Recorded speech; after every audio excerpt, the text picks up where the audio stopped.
And it's the same with some of these things that we're talking about to do before Christmas. They will last long into the new year. They're not going to stop being spruced up at Christmas time. So it's worth making that time and that investment. Right, let's go down the list. Number 1 is a dirty bathroom. You see, that's not DIY. That's just lazy people being mucky, isn't it? Well, you say that, but a lot of people can judge people on mould that's built up on the sealant around the bath and around the shower. And that is DIY, trying to sort that out, because you need to remove the sealant, clean it all out, and then reseal. Okay, help me with this then. How do I get the black bits? You know, the sort of greeny black bits that get in those gaps. How do I get that off easily? Well, the first thing to do is tackle them before they become black. So when you see that kind of pinky orangey tinge appear, it looks like a bit of soap residue, but it's actually mould before it turns to black mould. So if you can tackle it then, it's much easier to get rid of. But one of the things that you can do, again, my favourite is a bit of bicarb, bit of vinegar. I sound like a stuck record with that one, but it really is a great household solution. Rub it in as a paste onto the black grout lines and then scrub it off with a hard brush. Or a toothbrush, if you've got one to hand. An old electric toothbrush works really well. Are we being hoodwinked into buying too many chemicals and things when, in fact, the old-fashioned remedies are just as good?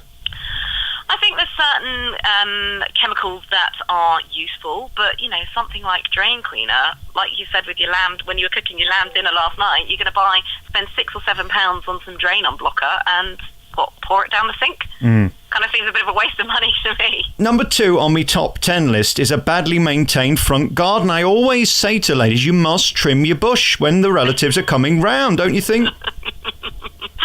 Well, I certainly think that that's true, and all it takes is a pruning shear and a bit of time. Indeed it does, on your hands and knees. Number 3, worn carpets. Now we're getting into money. What can we do about those then?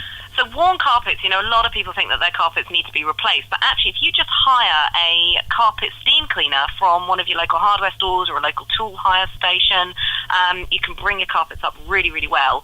They don't cost a lot of money to hire, maybe £20-30, but it's a lot cheaper than buying new carpets. Can I give you my smart-ass tip how to do your carpets?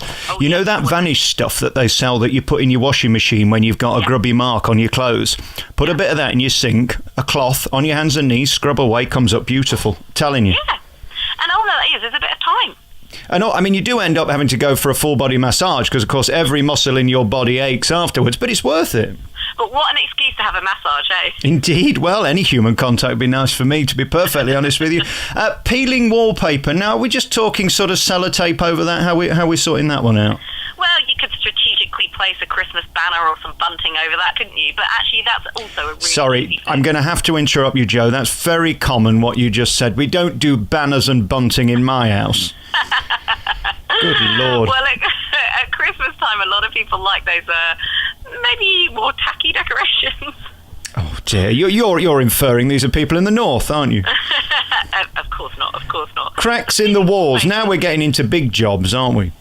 Cracks in the walls? It depends on the size of the crack and why it's there, but hairline cracks and holes where you've had, picture hooks removed, they're really, really simple to fix. You can use the new product by Polycell, Tough Little Polyfiller. You don't even need any tools for that, and it only takes 5 minutes to cover over a crack. Yeah, well, it does, a bit like my career. Number 9, unattractive hallways. Well, what do we do about that? We've got to redecorate the whole thing or just stick up an enormous Christmas tree?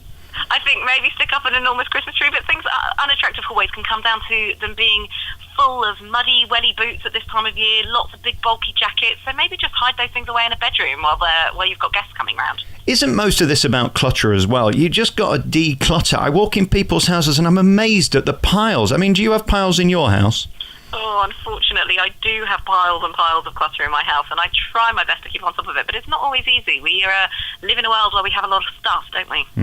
And finally, number 10 is the scuff marks on the walls. Well, there's no excuse for that. That's just common, isn't it? Yeah, but it happens, especially in hallways, bikes coming in and out, and, buggies, things like that, and they're really easy to fix with a bit of bleach and a scouring pad. Yeah, well, they should be ashamed of themselves if they've got scuffs on the walls. How dare they? You can find out more by going to polycell.co.uk for more information on the top 10 things that Brits will judge other people's homes on at Christmas. It's a mouthy line to say. Basically, what we've learnt is you need to get on your hands and knees and do a lot of unscrewing, and it'll all sort itself out. That's the advice from Joe Behari. Really lovely talking to you. Thank you so much for your time. Thanks, Alex, and Merry Christmas.